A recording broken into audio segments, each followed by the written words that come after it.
Good evening and welcome to episode 103 of the Private Property Podcast. I'm your host, Zama.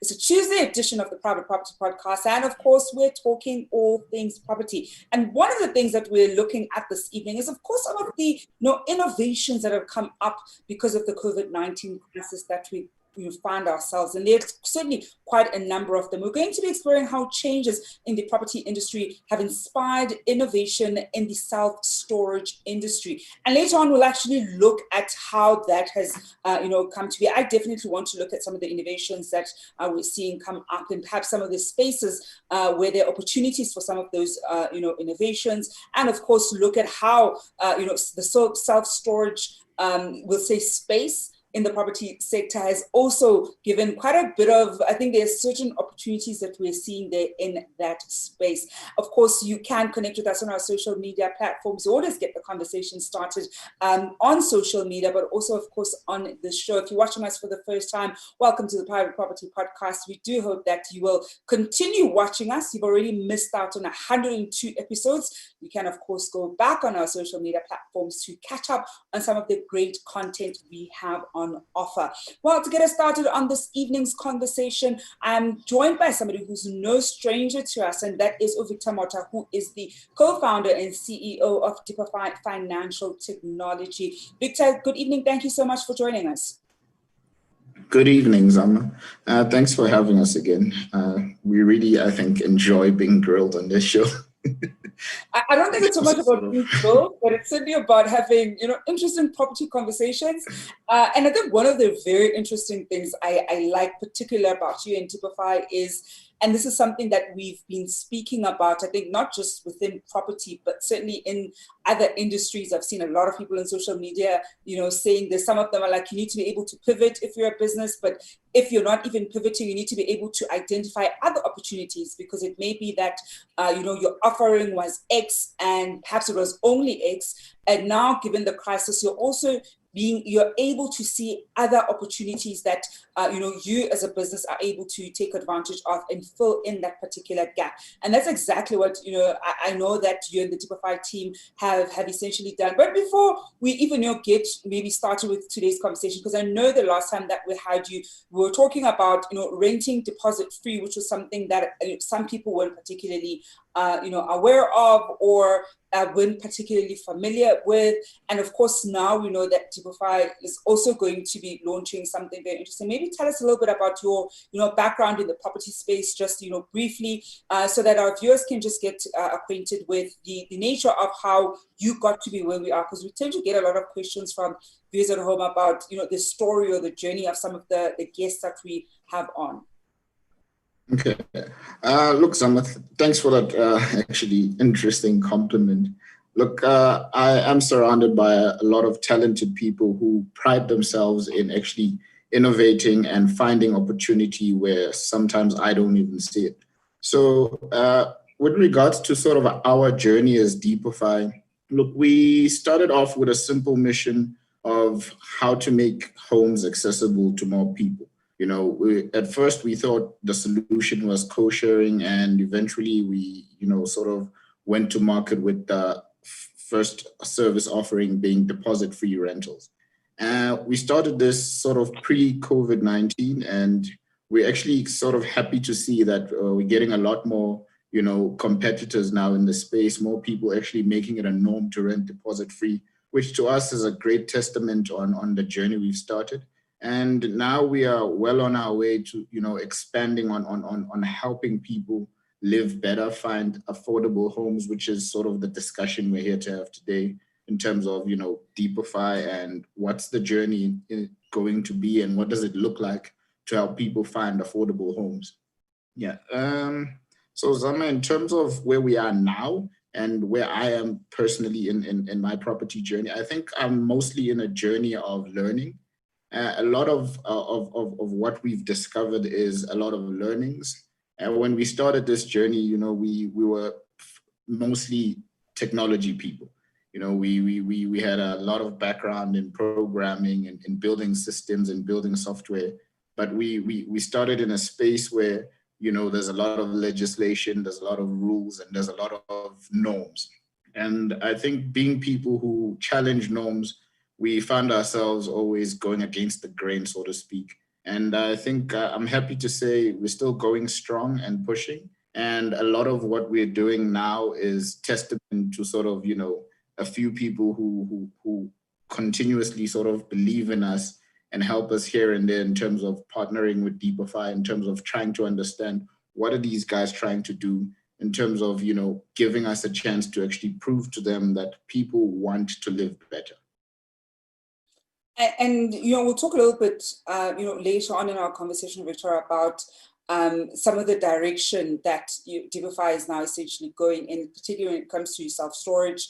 But before we get there, I actually wanted to talk about some of the innovations or even opportunities that we're seeing in the property space, particularly given that we're living in the middle of a pandemic, and different people across different sectors, of course, are seeing these various gaps. But of course, also within the property space, we are seeing different gaps that different sort of companies are trying to fill. What would you say are some of the interesting innovations, opportunities that you've already spotted? Not necessarily the ones that you've decided to fill, but just generally when you look at sort of the property ecosystem, some of the ones, some of the players that you've seen filling some of the gaps that we are finding ourselves in because of the COVID-19 crisis we are faced with.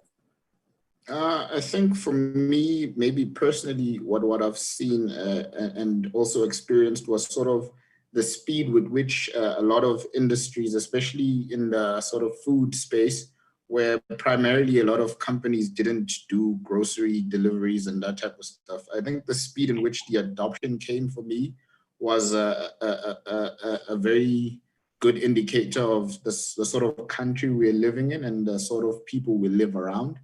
I mean, the adoption of technology historically has been something that, takes a bit of time, but to see a lot of people being open-minded, being capable of actually rethinking a lot of structures, even big companies that, didn't do a lot of these things, being driven by what people need and actually heeding to the call of providing certain services that they wouldn't normally do, and investing a lot in partnering with young people and startups that are in the space, as opposed to trying to, take the 12 months to build their own thing. For me, that has been a very good indicator of sort of the economy we're living in and the type of people who we work around in this day and age. And Victor, I think one of the things that I'm appreciating about this crisis, especially from even some of the businesses, is they're also realizing the importance of having the right systems in place. And this goes from, the businesses, but also to property entrepreneurs and even landlords, understanding that having processes in place and having systems in place becomes so crucial. And more often than not, I think some of us probably, and I know I tend to not be too great at this one, putting in the right systems and testing and retesting until you kind of find your sweet spot and then you stick to that. I know that's something that, as a property investor and manage some of the properties, that's something that I sometimes struggle with. And this period has made it such an important part of my own property journey, being able to put in systems that I stick to and have them as automated as possible, because this isn't the time to kind of lag behind and still want to do things, manually, because even our sense of time, I think I'm finding that it's not moving the way that it kind of moved pre-COVID. So you almost need to make sure that you have those things in line, and it allows you to focus on other things. I think for property investors, one of the things is once you have the right systems in place, it gives you the room to also, look for other properties, look for other deals, raise the capital for other properties, as opposed to doing admin that kind of sets you back quite a bit. But understanding those fundamental basics, getting those in place becomes so crucial, especially if you want to use this opportunity as an investor to scale your portfolio or grow your portfolio. So that's definitely something that I think is important. And I think to our viewers at home, I definitely want to know, what are some of the interesting innovations that you've seen, in the game right now, especially as we are, in the middle of a crisis that you probably didn't see other companies doing. Sometimes it could be something that was already done pre-COVID, but it wasn't as popular as perhaps it was pre-COVID. Yesterday, we were talking about, the comparison between conventional versus auction sales. And I think one of the things, Victor, that we definitely saw is we're seeing a lot more virtual auctions than we're seeing pre-COVID. It's not necessarily a new thing, but we found a lot of the auction houses didn't necessarily have that functionality.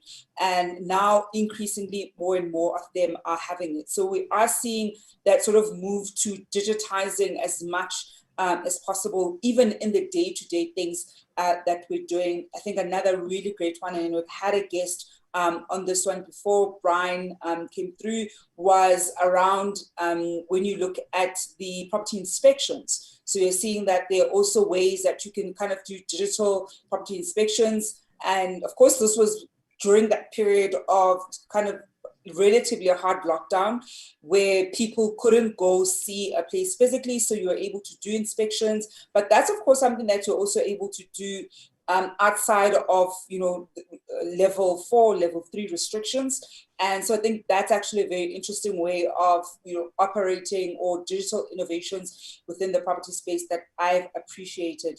But then, of course, Victor, when we then look at Depofy, one of the directions that is taken is, with self-storage, and which is actually very interesting. We'll talk a little bit about it after the break in terms of how you're doing it differently and the opportunity that you saw because of this COVID-19 crisis. But before we go to that break, I want you to perhaps take us through how, self-storage conventionally worked outside of the, COVID-19 crisis that we're finding ourselves in. How were things? So what was the status quo of the sort of self-storage industry? Okay, thanks, Sam. Look, I think if you look at the traditional self-storage space, it's basically, to put it sort of in a simplified manner that everyone can understand, it's basically, the average Victor renting a room, like we can just call it a room. It's basically a garage. And I use that, at my discretion to store certain things, obviously with certain items not being allowed for safety reasons, et cetera, et cetera. But how that works is they give me keys to room X and I come in, I put my stuff there, be it my couches or whatever that I need to store because I have that extra stuff or I'm downsizing or whatever it may be.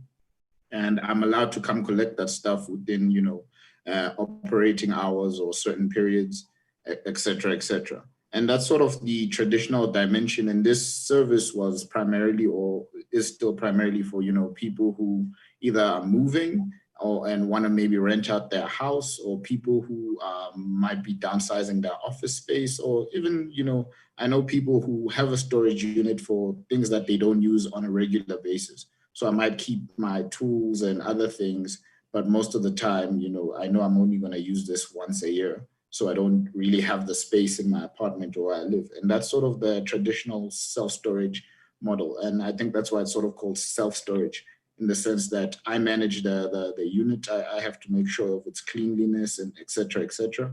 And obviously you get, people within the space who offer extra services on top of that, such as, keeping it clean and securing it, et cetera, pest control and things like that. But at a high level, it's more or less, me getting a room and access to it to keep my stuff within reasonable means. And we'll talk a little bit about then how Depofy saw an opportunity during this crisis, and how you're going about taking advantage of that particular opportunity. We're going to go for a quick break, and when we come back, I certainly want to hear from viewers at home around some of the innovations that you are seeing, or the gaps that you're seeing in the property space right now as we are going through this crisis that could potentially even be useful post-COVID, because I think one of the things that businesses are now thinking about isn't just about surviving COVID or attempting to thrive in the times of COVID, but also trying to identify what kind of offering is also going to withstand the COVID crisis, because we're also very clear that the crisis is not going to stay sort of forever and ever. We're not going to be living like this, forever. So how are you almost changing the nature of how you're doing your business in a way that it's still going to be sustainable and be able to grow in the next couple of months. And so really the ability to identify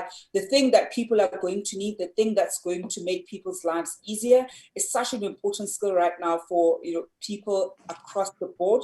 But I think more specifically then when you look at property and the needs of whether it's first-time home buyers, the needs of property investors, it becomes so crucial to be able to understand what are the pressure points. And are these pressure points that were there pre-COVID? And so this is a product that could have existed regardless of the crisis that we're finding ourselves in? Or is this a new pressure point that has kind of risen because of COVID? And how are you as a business going to solve for it? And also, hopefully be able to use that after we've weathered the COVID storm. We're going to go for a quick break, and when we come back, we'll be certainly hearing from you and hearing how then Depofy has gone about doing just that. We'll be back just after this.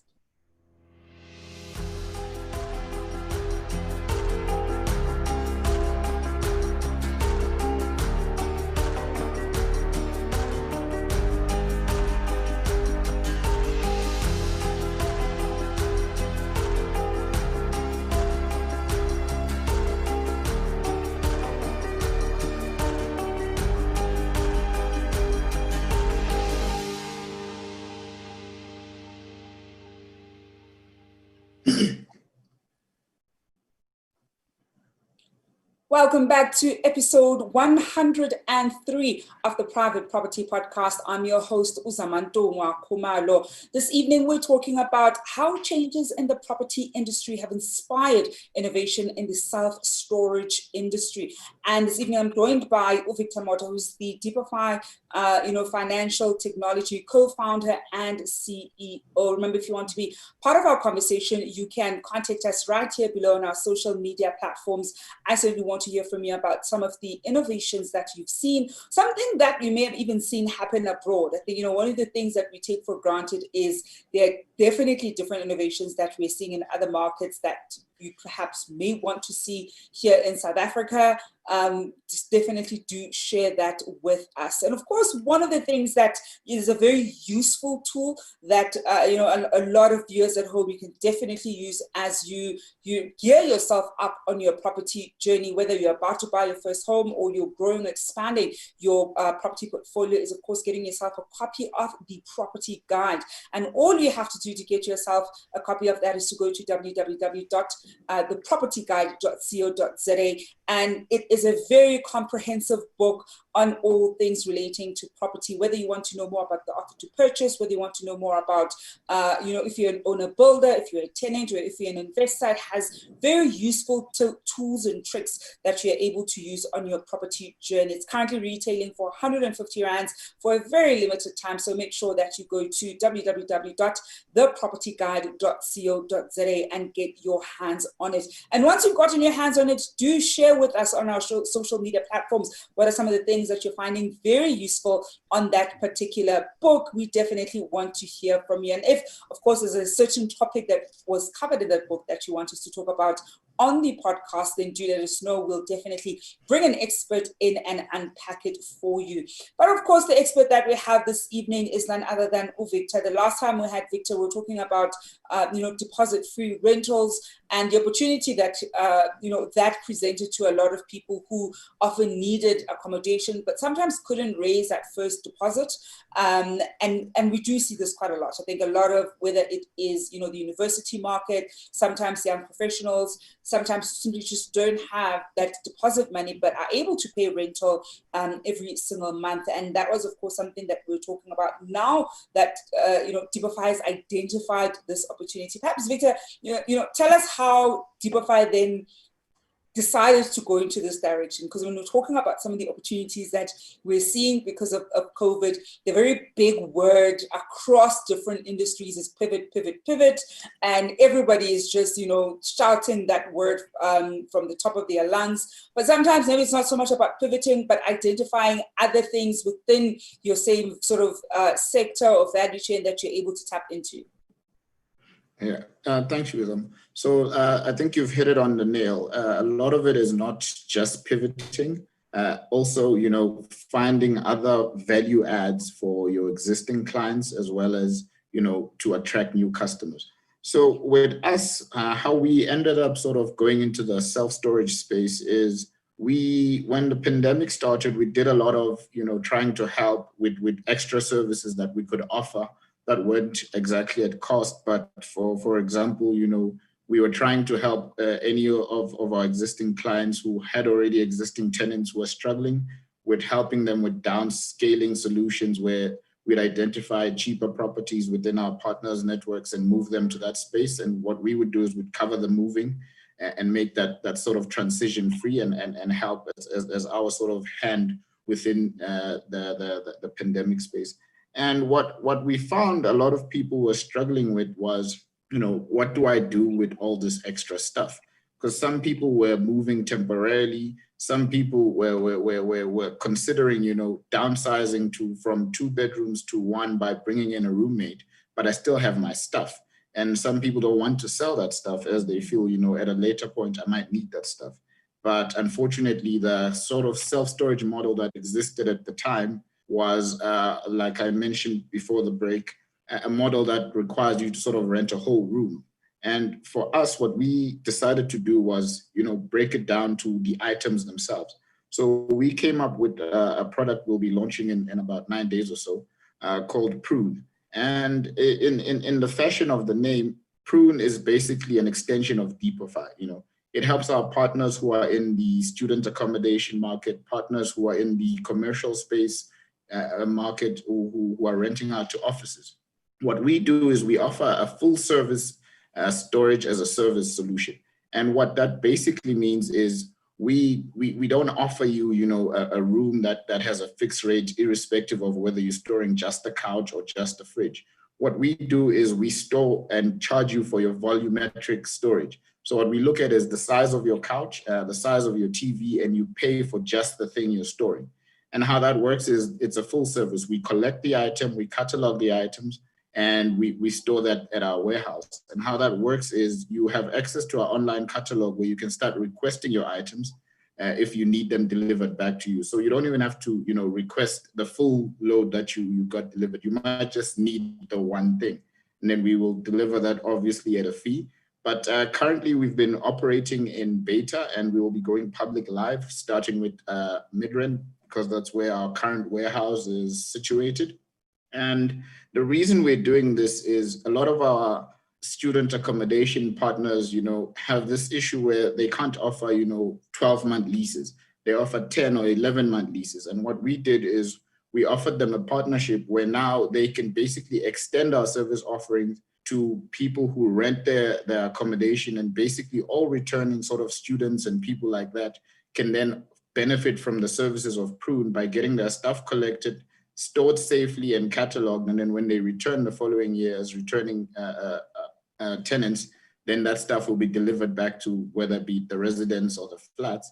And this is also useful, like we said, for people who are transitioning from, living in a 2-bedroom, and you're wondering, okay, how can I get help with this rent without moving from this apartment? Maybe it's close to work, or it's in a good area for my kids or whatever. So what we have been helping a lot of people do is, instead of you moving and finding a different place, is we help you in that process of, you identify someone who might be a potential roommate for you, and then you use Prune to actually store your stuff at more affordable rates. We're not talking paying 1,200 or whatever for a unit, but instead of, storing from as little as like 120 Rand a month for those few items that you have. And the beauty of sort of the journey that we are on now is this is an extension of what Depofy is and what Depofy represents. It's all about getting value for the money that you have, because a lot of people we find are living in these places and all they want to do is live comfortably. So what we see is, if you do have a few extra items, we are on a journey of offering a wide range of services that will help you with your homestay, be it whether you're renting, be it whether you're trying to rent out your property. So this storage for us, that's why we call it storage as a service. We basically offering a full service where we take care of your items and your belongings in a way that you would be proud of, and in a way that gives you peace of mind. So we're not offering, you know, a room where you can come and store your fridge. We'll have professional people come to your place. They'll catalog your items for you, and they'll even wrap those items, store them securely. And all you do is pay for that full service, and then you get your items back when it's done. And I think for us, the reason we sort of went on this journey is, like I said, we had a lot of openings with a lot of our partners who had these needs, but they couldn't offer this without, you know, coming out of cost. So what we did is we structured it in a way that makes sense for them and offers a full solution to their clients in extension, as opposed to us trying to offer, you know, units like traditional storage companies do.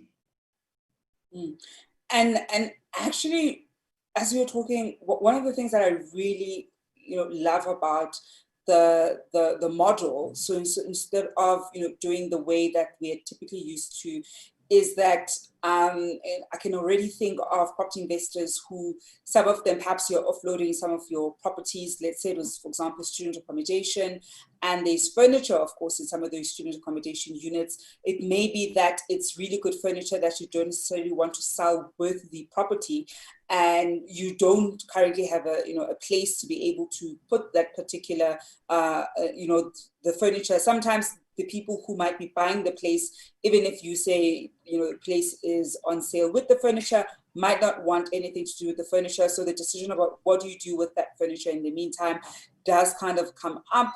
I know the issue of furniture right now, or kind of moving, downscaling, because of the crisis, is quite a big predicament that people are finding themselves in. And I think to be able to find a solution that can work even for now, where you know that you're not storing your whole house, or, you know, items in your whole house, you're only storing a few items. Maybe in the next couple of months you might upgrade. Maybe in the next couple of months you might decide, actually now I want to sell that thing. I'm not really, I'm not going to make any use of it, without feeling the pressure of letting go of an item right now. It's definitely something that, you know, is particularly useful for people to be able to use. And I think, Victor, you know, when you look at, I'll say, the future of where this self-storage, let's call it, industry is going, where do you see that going? Because I think one of the things I like asking people is almost taking a relatively futuristic view on the specific part of the property value chain that they find themselves in right now.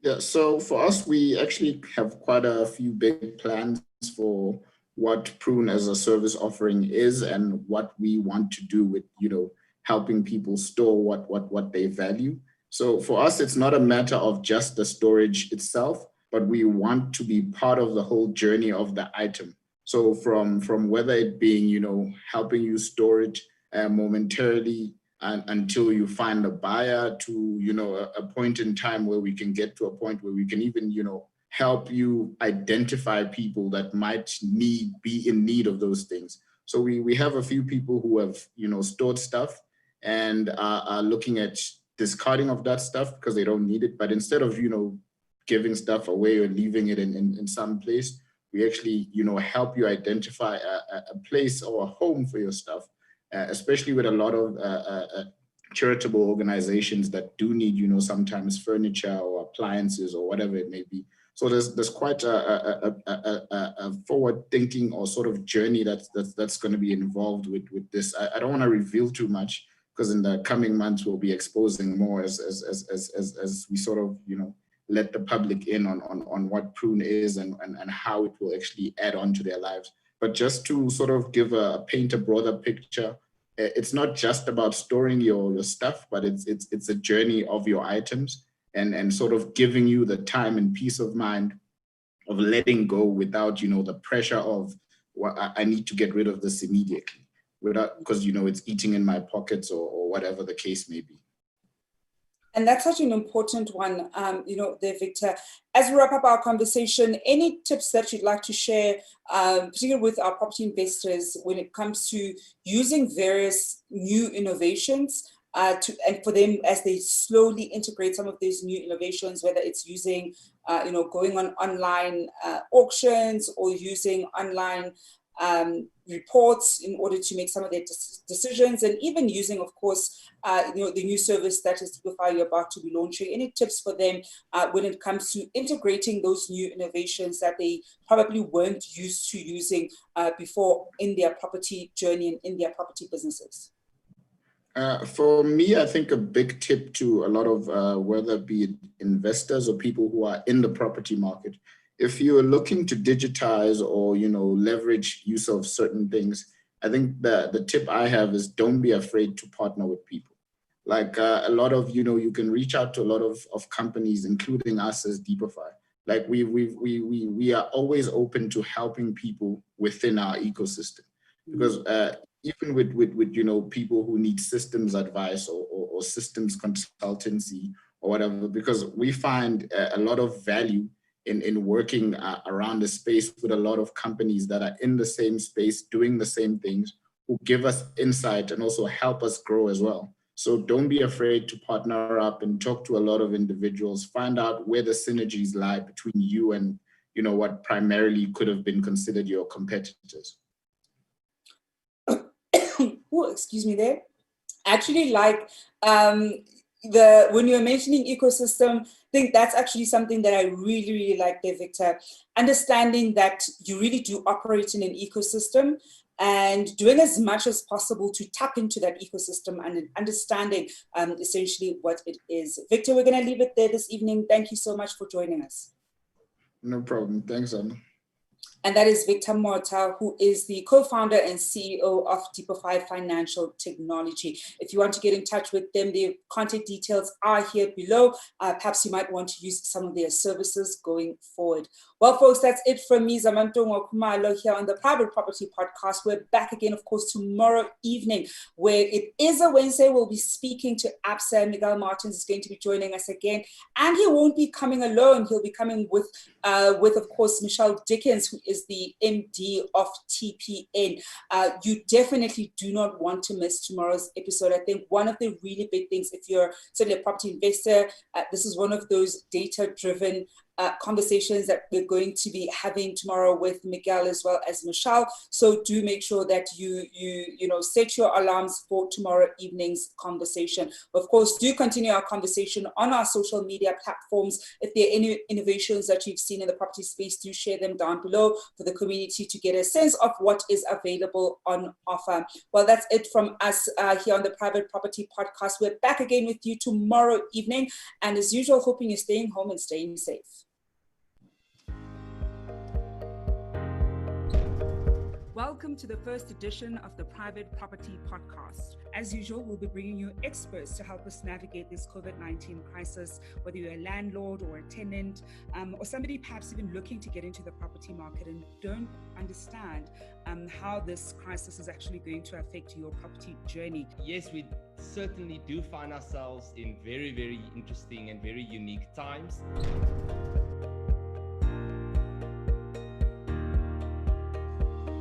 What I found in my experience that in terms of buying repossessed property, I've had a lot of my wins because of easy sales.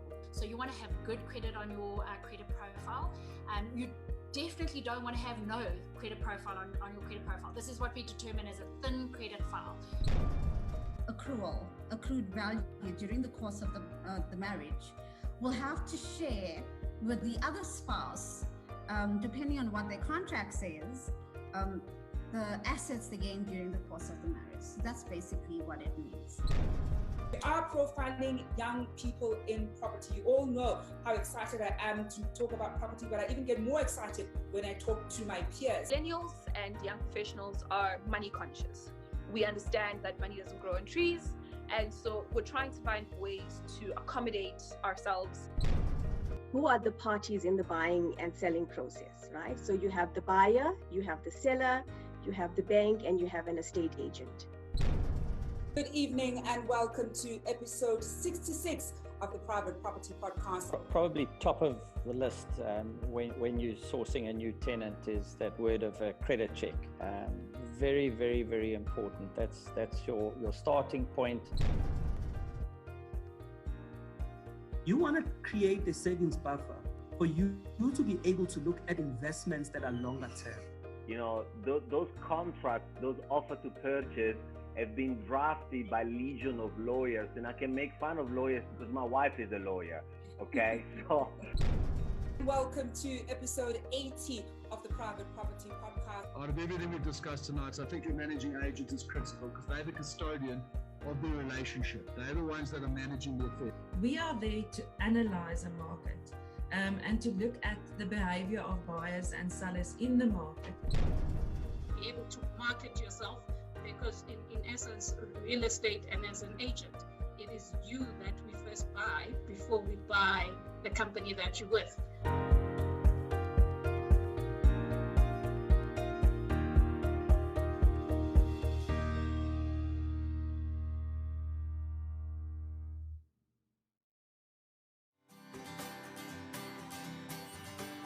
Hi, I'm Nobuntu Webster. I'm an entrepreneur. I moved to Sandton to pursue a dream. I've based myself in Sandton because it's the gateway to Africa. The neighborhood of Sandton is alive. It's alive with possibility. It's got the most amazing vibe. If you need to get anything done, this is the place to get it done. One of the things I really love about Sandton is how it lights up at night. If those lights don't inspire you, nothing will. Sandton is the richest square mile in Africa. It has everything, from shopping in Sandton City to five-star hotels like a Michelangelo for my international guests. It works for me to be here. There are so many designer stores. There's an abundance of clothes and everything else to choose from. Being an entrepreneur, I travel a lot, so it's really convenient to be able to get onto the Gau train, and in 15 minutes, I'm at the airport. Business is important to me, but my family is everything, and that's why my family and I are looking to move into one of the suburbs in Sandton. Sandton has some of the most exclusive homes in the country, in places like Hyde Park and Sandown. A little bit less fast-paced is your suburbs like Bryanston and Rivonia. Bryanston was a natural choice. It's got great open spaces, it's safe. My son's already at a really good school there. Sandton gives me great variety, from an awesome nightlife to beautiful places for lunch to spas where I can really relax and recharge. Things happen in Sandton, and that's my neighborhood.